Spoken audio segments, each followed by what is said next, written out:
خالق کا پیغام، انسان کے نام، پرانی مضامین کا خلاصہ، روزانہ ایک پارہ، محترم پروفیسر ڈاکٹر محمد الیاس فیصل کے ساتھ۔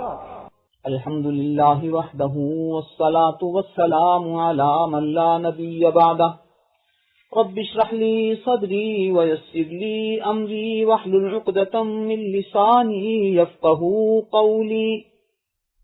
انشاءاللہ تعالی آج ہم قرآن کریم کے 26ویں پارے کا خلاصہ بیان کریں گے، جو سورۃ احقاف، سورۃ محمد، سورہ فتح، سورۃ حجرات، سورۃ قاف اور سورہ ذاریات کی چند آیات پر مشتمل ہے۔ سورہ احقاف 4 رکوع اور 35 آیات پر مشتمل ہے۔ اس کی آیت نمبر 21 میں احقاف کا تذکرہ ہے، لہذا اس سورت کا نام ہی سورۃ احقاف ہے۔ اس سورت میں توحید کا بیان ہے، والدین کی فرما برداری کا تذکرہ ہے، قوم عاد کا ذکر ہے اور جنات کا قرآن کریم کو سن کر ہدایت پر آنے اور ایمان لانے کا تذکرہ ہے۔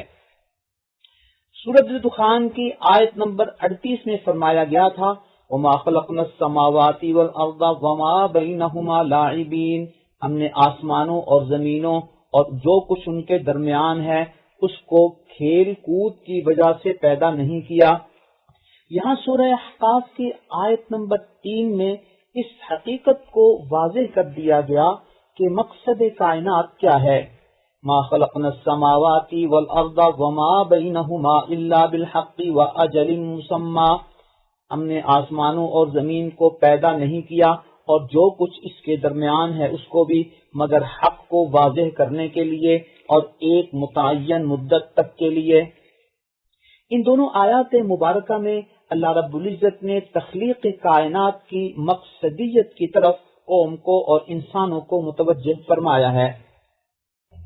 آیت نمبر 4 اور 6 میں اس کائناتی حقیقت کی بنا پر مشرکین کو دعوت فکر دی جا رہی ہے کہ ان مشرکین کے معبودوں نے زمین و آسمان میں سے کون سی چیز پیدا کی ہے، یا کیا اللہ تعالیٰ کے ساتھ ان کی کوئی پارٹنرشپ ہے آسمان و زمین کی تخلیق میں یا اس کا نظام چلانے میں؟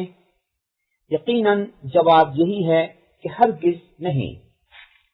اللہ رب العزت ہی دعاؤں کو قبول کرنے کی صلاحیت رکھتے ہیں، جبکہ ان کے معبود ان کی دعاؤں کو قبول کر کے ان کو پورا کرنے کی صلاحیت نہیں رکھتے۔ قیامت کے دن یہی معبود ان کی عبادت کا انکار کر دیں گے، لہذا انہیں آج سوچنا چاہیے کہ وہ کیا کر رہے ہیں اور کیا ان کی کاوش کوئی مقصدیت کی طرف ان کو لے کے جا رہی ہے یا کسی تباہ کن انجام کی طرف لے کر جا رہی ہے۔ آیت نمبر 7 سے 12 تک قرآن کریم پڑھنے کی جو تاثیر ہے انسان پر، اس کی حقیقت کا بیان ہے کہ کوئی بھی انسان چاہے اس کو سمجھ کر سنے پڑھے یا بغیر سمجھے سنے پڑھے، اس قرآن کریم کی تاثیر بہرحال ایک حقیقت ہے۔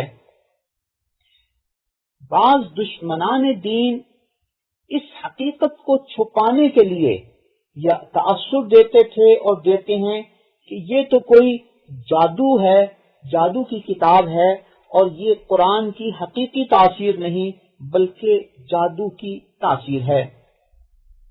اللہ رب العزت فرماتے ہیں کہ جس طرح قرآن ہم نے نازل کیا ہے، اس سے پہلے بھی تو اسی طرح کی اور کتابیں دیگر انبیاء پر نازل ہو چکی ہیں اور یہ قرآن اسی سلسلے کی ایک افضل ترین کڑی ہے۔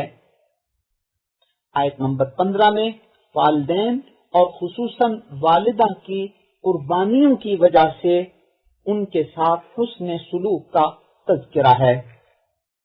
یہاں اللہ تعالیٰ نے ہمیں ایک قرآنی دعا سکھائی ہے جو ہمیں یاد کر کے ہمیشہ اپنی دعاؤں میں شامل رکھنی چاہیے۔ رب اوزعنی ان اشکر نعمتک التی انعمت علی وعلی والدی وان اعمل صالحا ترضاہ واصلح لی فی ذریتی انی تبت الیک و انی من المسلمین۔ اے اللہ مجھے توفیق دے کہ میں تیرا شکر ادا کروں تیرے انعامات پر جو تو نے مجھ پر کیے ہیں اور میرے والدین پر کیے ہیں۔ اے اللہ مجھے توفیق دے کہ میں ایسے اعمال کروں جس سے تو راضی ہو جائے۔ اے اللہ میری اولاد کو نیک بنا دے۔ اے اللہ میں توبہ کرتا ہوں، میں تیری ہی طرف رجوع کرتا ہوں اور میں اپنے آپ کو مسلمانوں میں سے ہو کر آپ کے سامنے آ رہا ہوں۔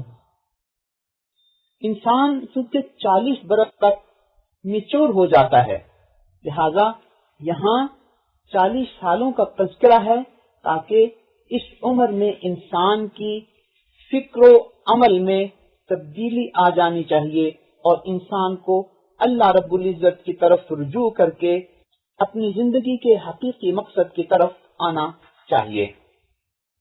آیت نمبر 20 میں اس حقیقت کو بیان کر دیا گیا کہ جنت والے جنت میں کیوں جائیں گے اور جہنم والے جہنم میں کیوں جائیں گے، اس لیے کہ جن لوگوں نے دنیا کی زندگی کو اللہ تعالیٰ کی رضا کے مطابق گزار لیا، جن چیزوں کے اختیار کرنے کا حکم دیا تھا ان کو اختیار کر لیا، جن چیزوں سے رکنے کا حکم دیا تھا ان سے رک گئے، تو وہ جنت میں جائیں گے۔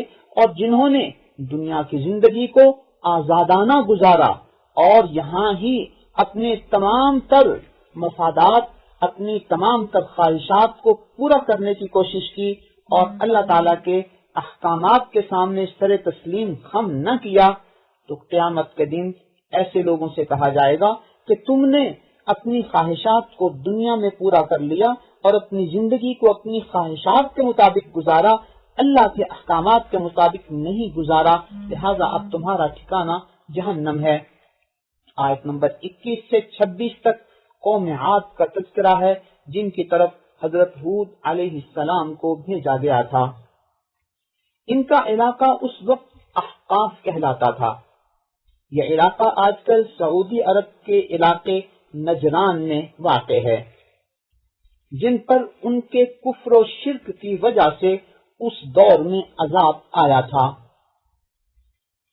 آیت نمبر 29 میں اس بات کا تذکرہ ہے کہ سن 10 ہجری میں جب نبی اکرم صلی اللہ علیہ وسلم نے سفر طائف کیا، اہل مکہ سے نا امید ہو گئے کہ جن لوگوں نے اسلام قبول کرنا تھا انہوں نے اسلام قبول کر لیا، اب مزید ان میں کوئی ایسے نتیجے کی توقع نہیں ہے اور ان کی دشمنی حد تک پہنچ رہی ہے، تو نبی اکرم صلی اللہ علیہ وسلم نے اہل طائف کو دعوت دینے کے لیے سفر کیا، جو مکہ مکرمہ سے دشوار گزار رستوں سے ہوتے ہوئے تقریباً 100 کلومیٹر کے قریب فاصلے پر واقع ہے۔ لیکن طائف کے سفر میں بھی جب اہل طائف نے اس دعوت کو خوش آمدید نہیں کہا اور اس دعوت کو قبول نہیں کیا، تو نبی اکرم صلی اللہ علیہ وسلم کی طبیعت مبارکہ پر ایک بوجھ تھا اور اس بوجھل طبیعت کے ساتھ وہ سفر طائف سے واپس مکہ مکرمہ کی طرف آ رہے تھے کہ اس کیفیت میں نبی اکرم صلی اللہ علیہ وسلم جب مقام نخلا پر پہنچے، جو مکہ مکرمہ سے تقریباً 45 کلومیٹر کے فاصلے پر ہے، تو اس نخلا مقام پر نبی اکرم صلی اللہ علیہ وسلم تہجد کی نماز میں قرآن کریم کی تلاوت فرما رہے تھے کہ جنات کے ایک گروہ کا اس علاقے سے گزر ہوا۔ انہوں نے قرآن کریم کی آواز سنی اور سننے لگ گئے، قرآن کریم کے اس اسلوب سے متاثر ہوئے اور انہوں نے اسلام کی حقانیت کو سمجھ لیا۔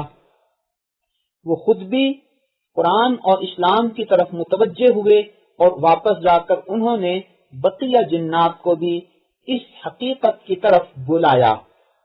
یوں ان جنات کا قرآن کریم کو سن لینا بقیہ بہت سے جنات کے اسلام قبول کرنے کا سبب بن گیا اور نبی اکرم صلی اللہ علیہ وسلم کو بہت خوشی ہوئی کہ انسانوں نے اس سطح پر میرے پیغام کو قبول نہیں کیا، لیکن اب میرا پیغام انسانوں کی حدود سے تجاوز کر کے جنات تک بھی پہنچ رہا ہے۔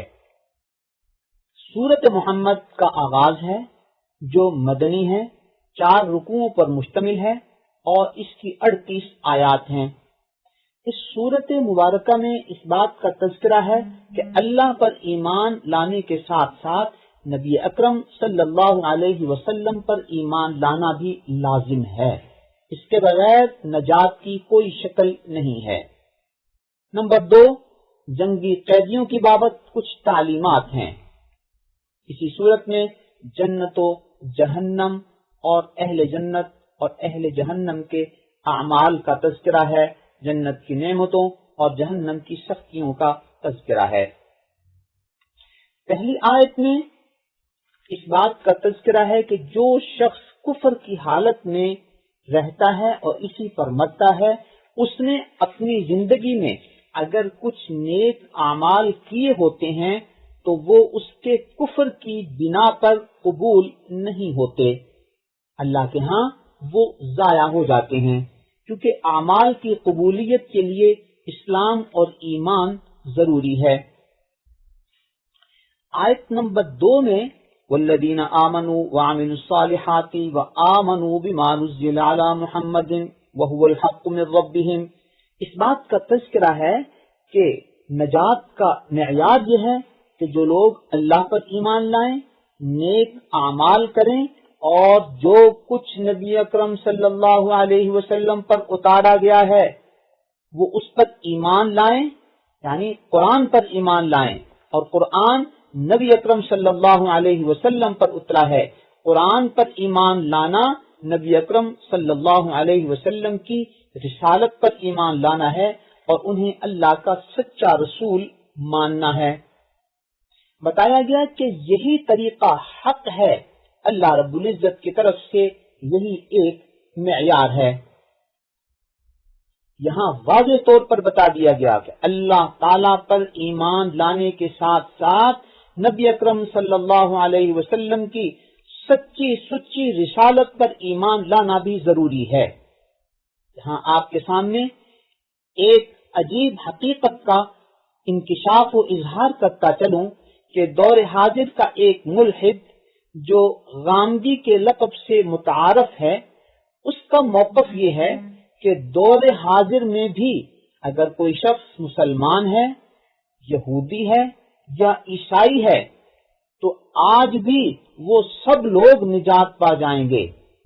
ظاہر ہے کہ آج کے یہودیوں اور عیسائیوں نے نبی اکرم صلی اللہ علیہ وسلم پر تو ایمان نہیں لایا، پھر وہ کیسے نجات پائیں گے؟